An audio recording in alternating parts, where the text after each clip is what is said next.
O Salmo 44 foi escrito pelos filhos de Coré. Vamos lembrar que Coré foi uma das pessoas que se rebelou contra Moisés e contra Arão durante o período do Êxodo. Quando você abre o livro de Números, no capítulo 16, você vê a revolta de Coré junto com outras pessoas que se levantaram contra Moisés e eles acabaram recebendo o castigo de Deus. Porém, os filhos de Coré, de acordo com o livro de Números, no capítulo 26, eles não se desviaram de Deus. Então, eles continuaram sendo levitas que adoravam a Deus no templo. Então, quando nós lemos aqui o Salmo 44 foi escrito pelos filhos de Coré, são os descendentes dele que escreveram esse Salmo 44. Os filhos de Coré escreveram os salmos 42, 43, 44, 45, 46, 47, 48 e 49. Então, até o salmo do 42 até o 49 foram eles que escreveram, e eles também escreveram o Salmo 84, 85, 87 e 88. Esses são os salmos que foram escritos por eles. Aqui, no Salmo 44, eles estão escrevendo a respeito de lembrança de uma época em que Deus ajudou o povo de Israel. Depois, eles escrevem sobre a confiança que eles têm no futuro, de que Deus estará com eles. Depois eles falam que o povo está passando por uma situação difícil, uma situação de humilhação, uma situação em que, apesar deles estarem com Deus, Deus está permitindo que eles sofram algumas derrotas. Mas, apesar deles estarem sofrendo algumas derrotas, eles continuam tendo a sua confiança em Deus. Então, o Salmo 44, ele é um salmo que nos traz uma instrução. Lembre-se das maravilhas que Deus já fez na sua vida. É sempre bom ter a lembrança, recordar daquilo que Deus já fez em seu benefício. Muitas pessoas, quando passam por uma situação difícil, elas imediatamente dizem: vou abandonar a igreja, vou largar de Deus e não quero mais saber de Deus. Algumas pessoas chegam até mesmo a pedir socorro para cultos de demônios. Vão atrás de simpatias, conversam com outras pessoas. Já conheci pessoas que vinham na igreja dizendo: Deus tem que me atender. E quando Deus não atendia no tempo que elas estavam esperando, elas se viravam e iam para o centro de macumba, para o terreiro, para fazerem trabalhos para demônios, inclusive fazendo sacrifícios, com o propósito de conseguirem os seus objetivos. Pessoas que pensam em Deus como um Deus que serve como gênio da lâmpada mágica para satisfazer o seu interesse, não entendem que Deus é o Criador dos céus e da terra, que Ele é soberano e que é Ele que tem o domínio do tempo da nossa vida. Então o Salmo 44, ele fala sobre isso. Nós vamos ver aqui, na leitura do Salmo 44, que na terceira parte, os filhos de Coré estão falando a respeito do que o povo de Israel estava passando. E eles vão falar aqui que parece que Deus nos abandonou. Os inimigos estão nos vencendo, mas eles em nenhum momento dizem: então vamos abandoná-lo. Ao contrário, eles dizem: nós sabemos que o Senhor dará a resposta para nós, que o Senhor voltará a nos abençoar. E quando o Salmo 44 mostra essa resiliência, que é essa a capacidade de resistir mesmo diante das dificuldades, entendendo que existe um processo de Deus, eles mostram que eles sabem quem é Deus. Eles simplesmente entendem: Deus é o nosso Deus, porque Ele criou os céus e a terra, Ele é o soberano. E nós o servimos e o adoramos justamente porque Ele é Deus, o único Deus. Não adoramos a Ele com condições de que Ele faça tudo o que nós queremos, mas nós o servimos porque o reconhecemos como aquele que realmente é Deus. E esse Salmo 44 nos lança uma pergunta: quem é Deus para você? O título no texto original, o Salmo 44 tem um título assim: Para o mestre de música, um masquil dos filhos de Coré. O fato de, no texto original, ter essa frase para o mestre de música, indica que esse salmo era também uma canção, um cântico, que era louvado nos cultos, na liturgia do povo. E quando ele fala que é para o mestre de música, um masquil dos filhos de Coré, masquil é um tipo de texto que traz um ensinamento. Então, ele é um cântico para o mestre de música, um masquil dos filhos de Coré. Significa que os filhos de Coré escreveram esse salmo para que o povo tivesse uma instrução no relacionamento com Deus. Vamos lembrar que os filhos de Coré, eles eram levitas, e vamos lembrar que os levitas eram responsáveis pela adoração e pelo louvor a Deus. Então, eles são um grupo de pessoas preocupados em levar o povo para Deus. Vamos agora à leitura, então. Vamos ler aqui o Salmo 44, ele pode ser dividido em 3 partes. Na primeira parte é do versículo 1 até o versículo 8, e nessa primeira parte nós podemos dividir em 2 subpartes. A primeira parte vai do versículo 1 até o versículo 4, quando eles lembram do que Deus fez por eles, e do versículo 5 ao 8, eles dizem que vamos continuar confiando em Deus. Se Ele fez no passado, Ele vai continuar fazendo no futuro. Então vamos ler aqui, versículo 1. Ó Deus, nós ouvimos com os nossos ouvidos e nossos pais nos têm contado os feitos que realizaste em seus dias nos tempos da antiguidade. Versículo 2. Como expeliste as nações com a tua mão e aos nossos pais plantaste.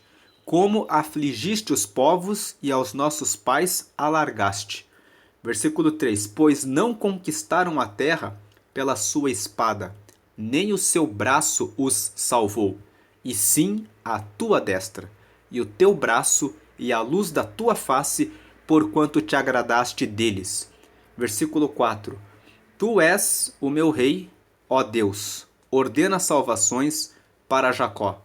Então nós vemos aqui que nos versículos 1 até o versículo 4, os filhos de Coré estão exaltando a Deus e dizendo que eles escutaram pelo testemunho dos pais deles todas as maravilhas que Deus operou, tirando eles do deserto, levando eles para a terra prometida, plantando eles em Canaã e vencendo o exército dos egípcios quando eles passaram pelo Mar Vermelho. Todas essas coisas aqui que são relatadas no livro de Êxodo, de Números, de Deuteronômio, são lembradas por eles aqui. E eles estão dizendo que os nossos pais não conquistaram o que conquistaram pela sua força, mas foi a destra do Senhor. Veja o versículo 3. Não conquistaram a terra pela sua espada, nem o seu braço os salvou, e sim a tua destra, e o teu braço, e a luz da tua face, porquanto te agradaste deles.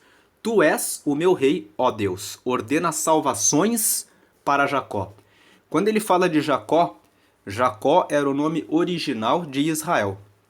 Lá no livro de Gênesis nós vemos que em um momento ele luta com o anjo, e Deus muda o nome dele de Jacó para Israel. Então os filhos de Coré aqui estão fazendo uma lembrança, dizendo assim: Tu és o meu rei, ó Deus, ordena salvações para Jacó.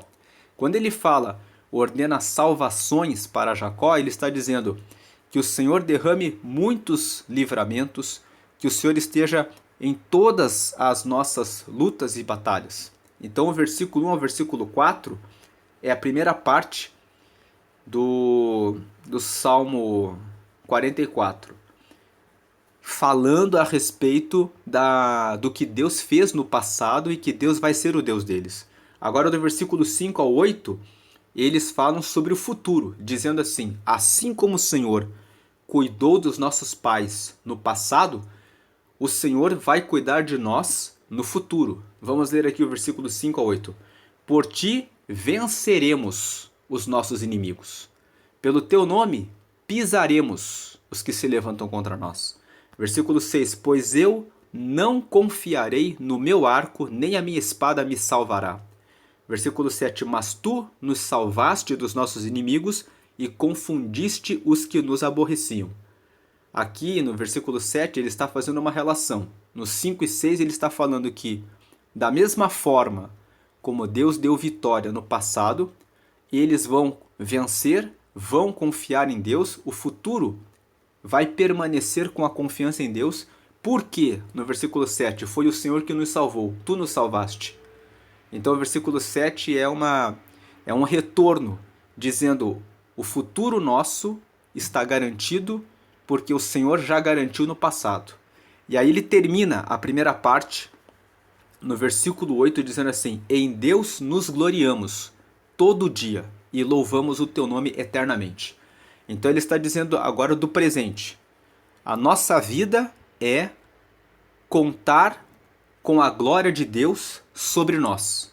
Todos os dias. No passado, os nossos pais receberam a glória de Deus. No futuro, nós vamos continuar a confiar em Deus. Hoje, quando nós acordamos, todos os dias, quando nós acordamos, nós nos gloriamos em Deus e nós louvamos o teu nome eternamente. O nosso louvor é eterno. É no passado, é no futuro, é no presente. Nós sempre vamos confiar em Deus e a nossa confiança sempre vai estar exclusivamente em Deus. Essa é a primeira parte do Salmo 44. E aí tem ali Selá, que significa pausa. Como nós falamos no começo, o título desse salmo no original é Para o Mestre de Música, um masquil dos filhos de Coré. Então, esse salmo com certeza era uma canção que fazia parte da liturgia do culto dos judeus. Então, sempre que tem esse Selá, significa que eles cantavam do versículo 1 até o versículo 8, e aqui tinha uma pausa antes de prosseguir na música. Quando você como quando você escuta aquelas músicas, tem várias músicas tem esse modelo. A pessoa, o cantor vai cantando até uma parte, depois dá uma pausa antes de começar a segunda estrofe, de começar a outra parte da música. Então aqui tinha uma pausa. Aí começa a segunda parte. A segunda parte vai do versículo 9 até o versículo 22. Nesse trecho que nós vamos ler agora, do 9 até o 22, os filhos de Coré começam a falar a respeito do fracasso, a respeito da derrota, a respeito da sensação de que Deus não está com eles. Vamos ver aqui, versículo 9. Mas agora tu nos rejeitaste e nos confundiste, e não sais com os nossos exércitos. 10. Tu nos fazes retirar-nos do inimigo, e aqueles que nos odeiam nos tomam como saque.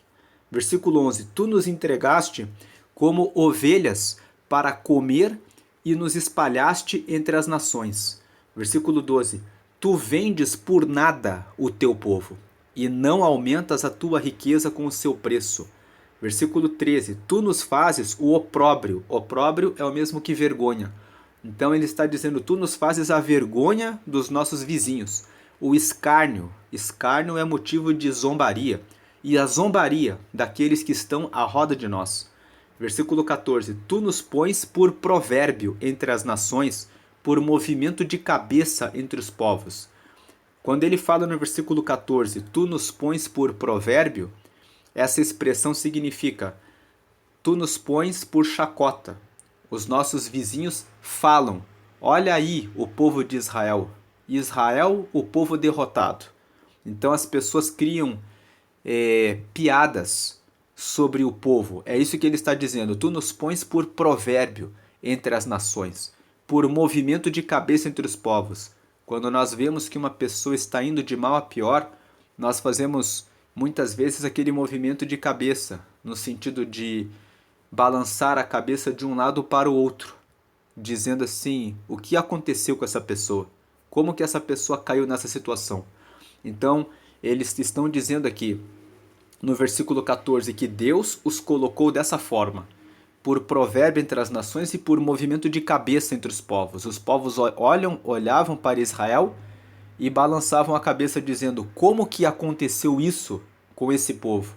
Versículo 15, a minha confusão está constantemente diante de mim. Veja que o versículo 15 está falando que eles estavam passando por tantas tribulações que eles ficaram confusos e ficavam o tempo todo pensando como que isso está acontecendo com a gente.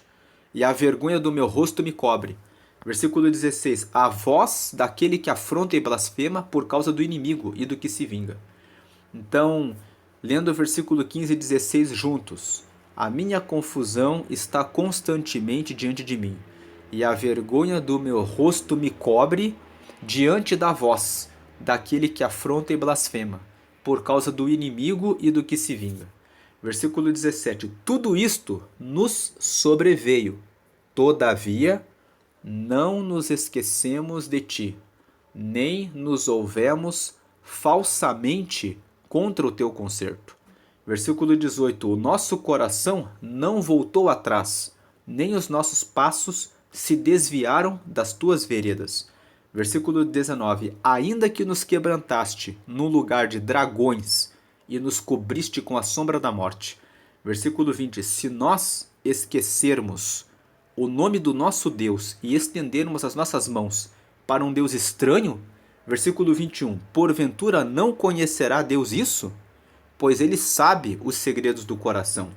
Versículo 22, sim, por amor de ti somos mortos todo dia, somos reputados como ovelhas para o matadouro. Então nós vemos aqui dos versículos 9 até o versículo 22 que existe um relato da confusão, da tristeza que eles estão passando. E no versículo 17 até o versículo 22, nós vemos que, apesar de toda essa situação, eles não se desviaram. Ele não nos esquecemos de ti, não houvemos falsamente contra o teu conserto. O versículo 18 ali, o nosso coração não voltou atrás, nem os nossos passos se desviaram das tuas veredas.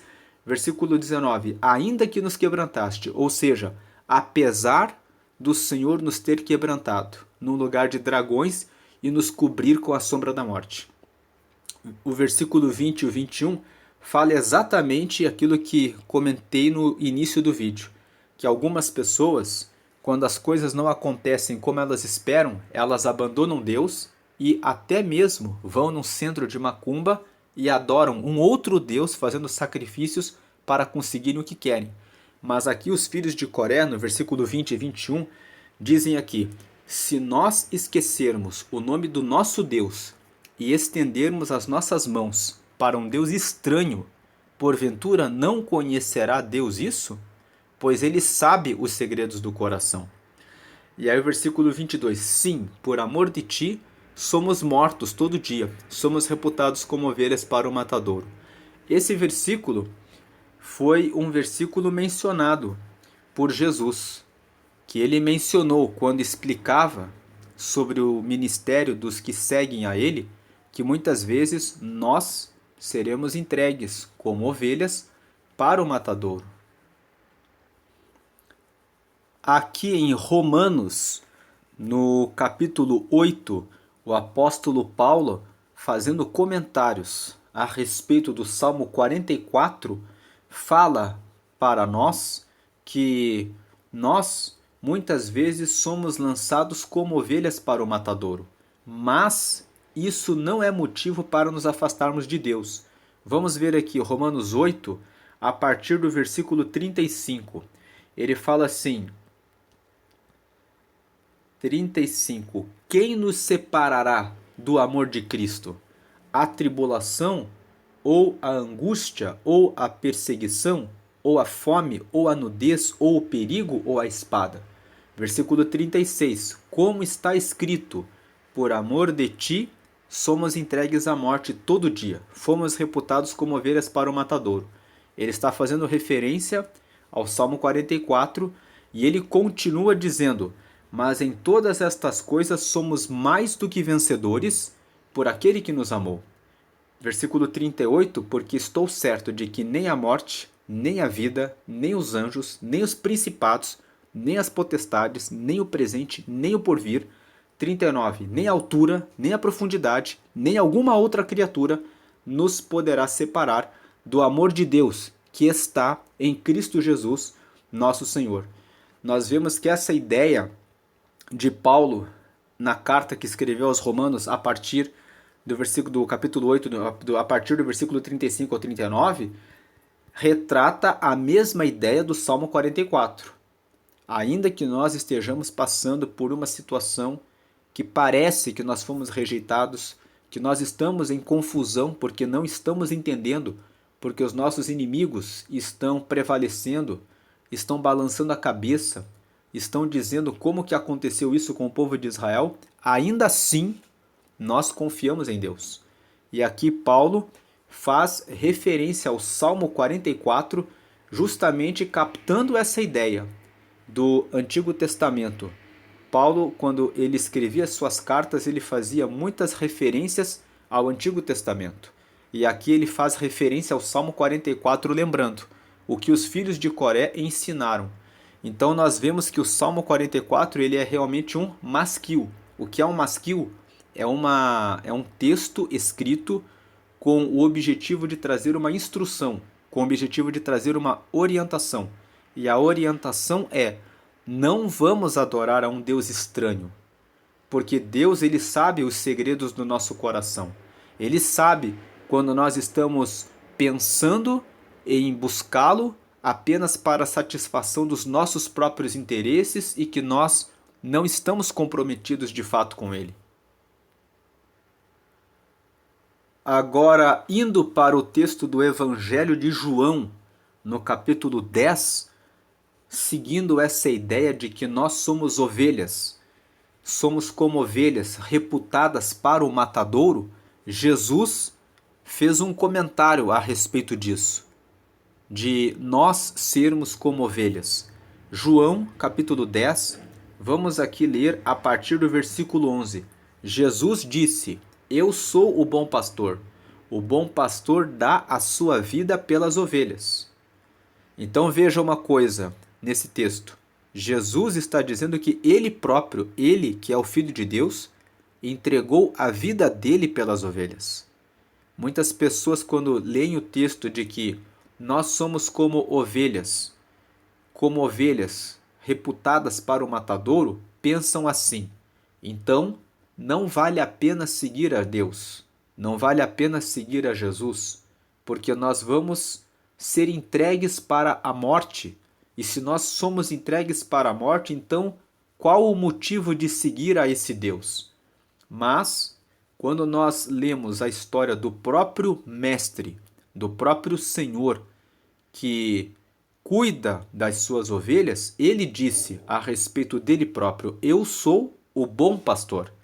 E o bom pastor, ele dá a sua vida pelas ovelhas.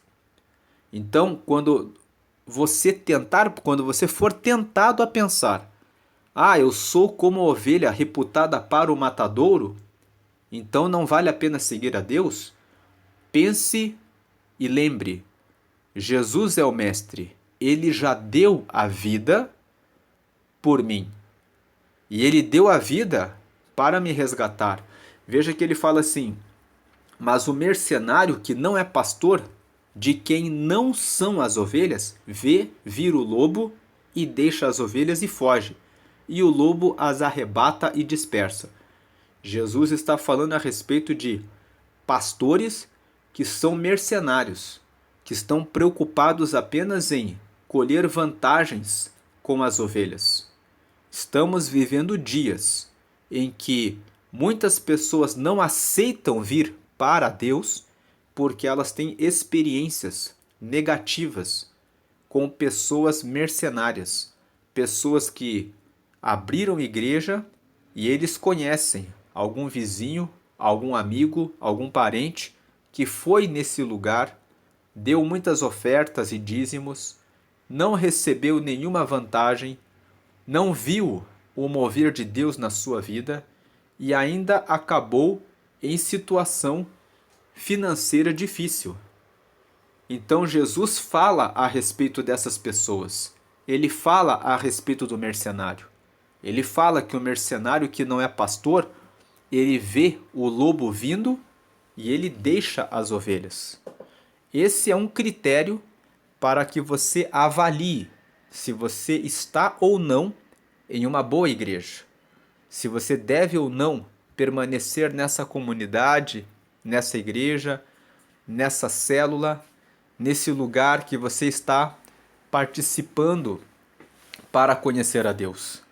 Versículo 13, ora, o mercenário foge, porque é mercenário e não tem cuidado das ovelhas.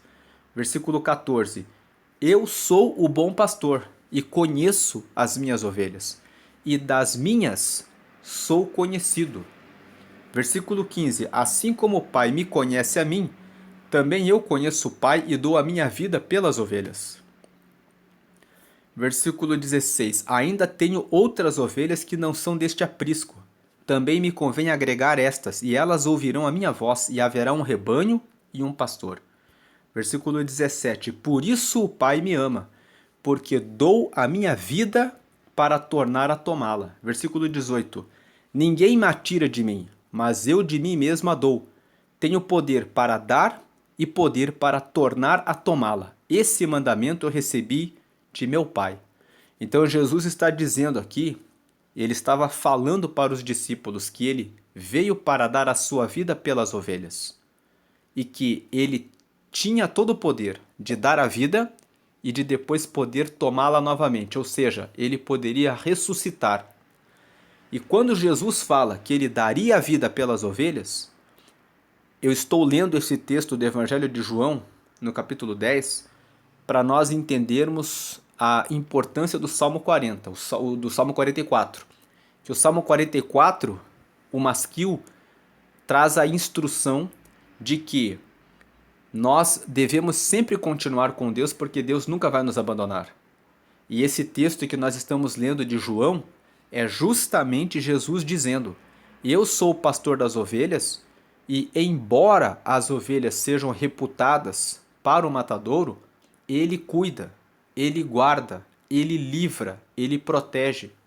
Ainda que venha acontecer a morte, a sua vida, depois da morte, será na eternidade com Deus.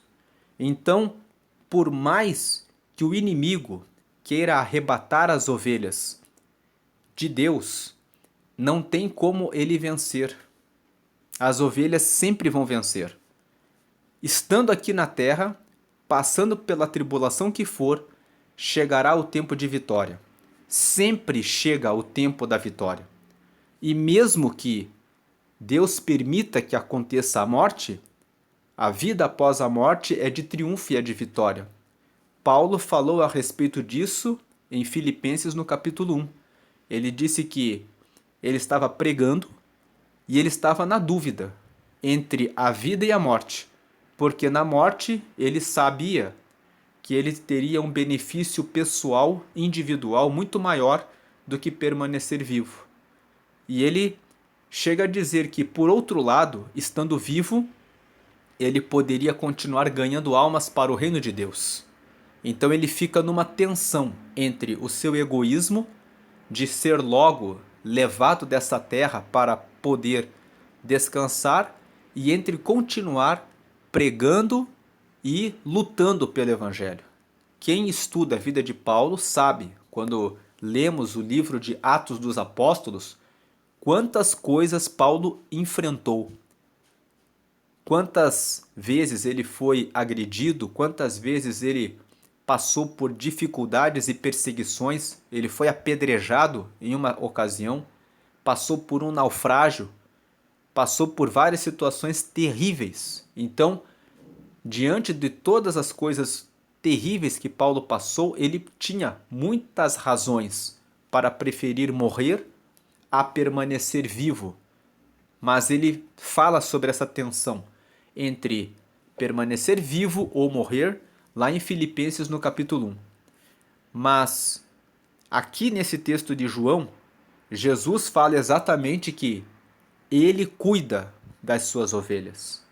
Então, ainda que as ovelhas sejam reputadas para o matadouro, em outras palavras, que nós, como ovelhas de Deus, passamos por tribulações aqui nessa vida, nenhuma delas é capaz de nos abalar a fé e de tirar de nós o entendimento de que somos filhos de Deus e que nada vai nos separar desse amor.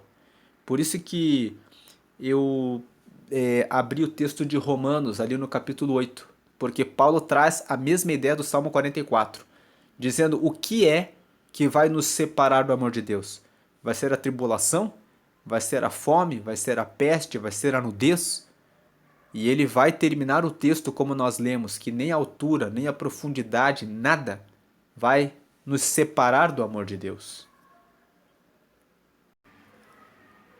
Voltando agora para o Salmo 44, nós vemos agora a última parte. A última parte vai dos versículos 23 até o 26.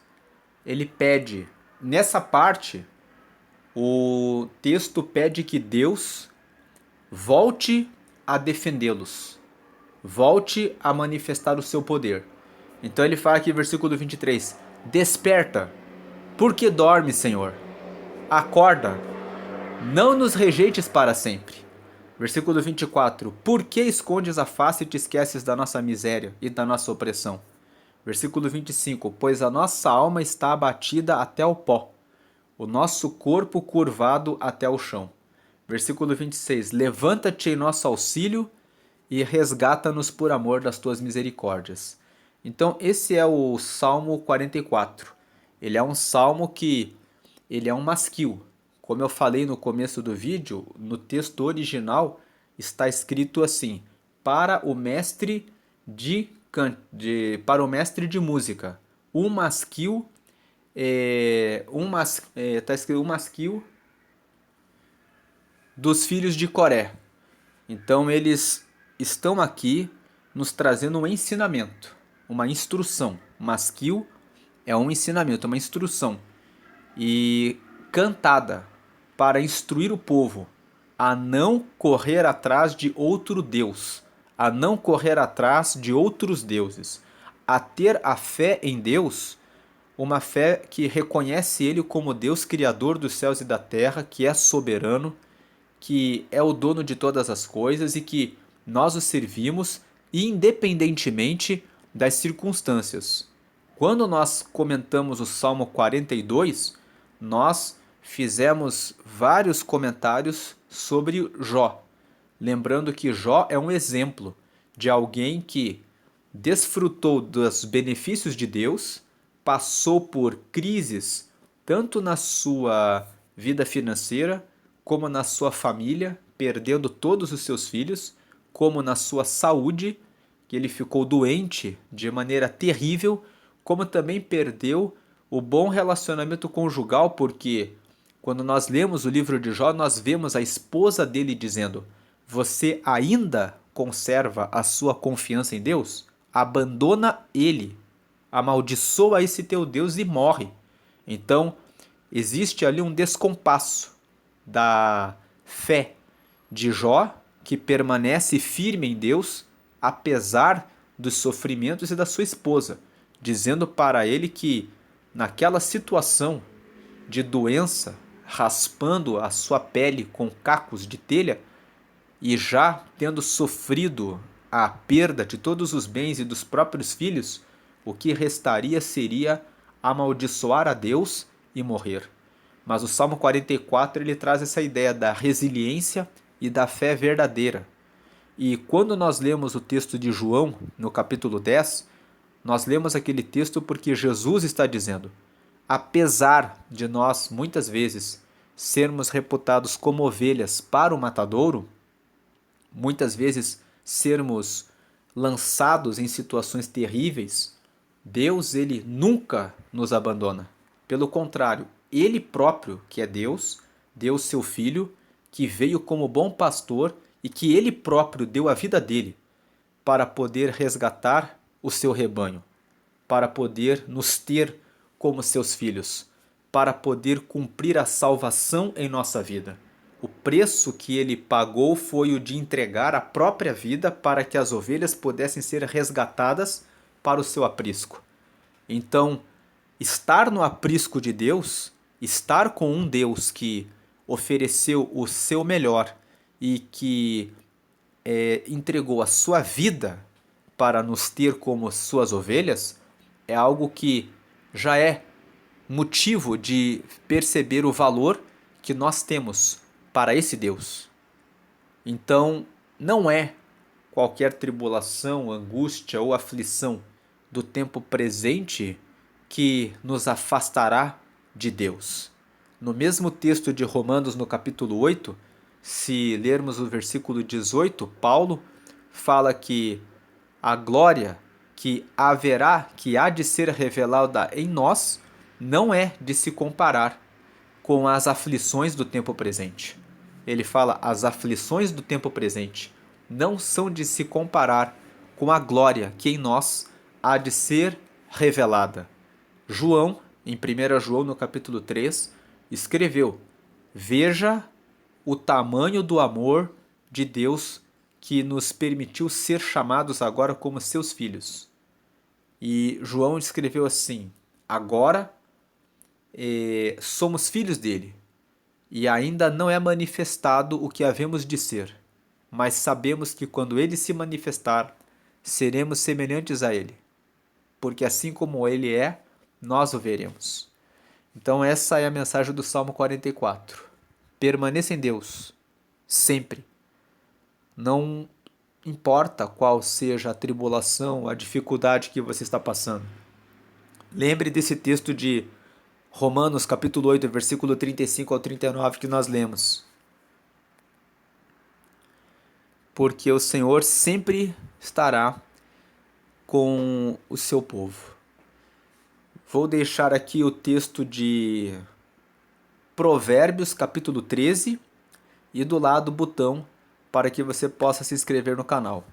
Vou deixar Provérbios 13 porque hoje é 13 de setembro e todos os dias nós vamos meditar em um salmo. Começamos nessa meditação no dia 1º de agosto e vamos prosseguir até o Salmo 150.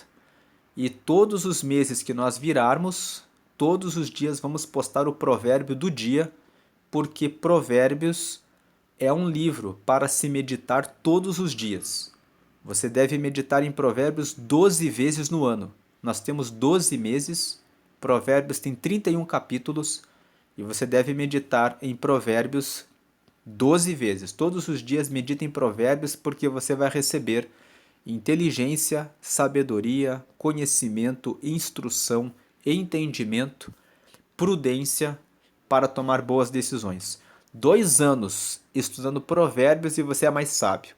5 anos estudando e aplicando Provérbios, se você fizer um cálculo da sua riqueza, você verá. Se você ler e aplicar, você verá que você obteve riquezas na sua vida financeira, na sua vida familiar, em tudo na sua vida.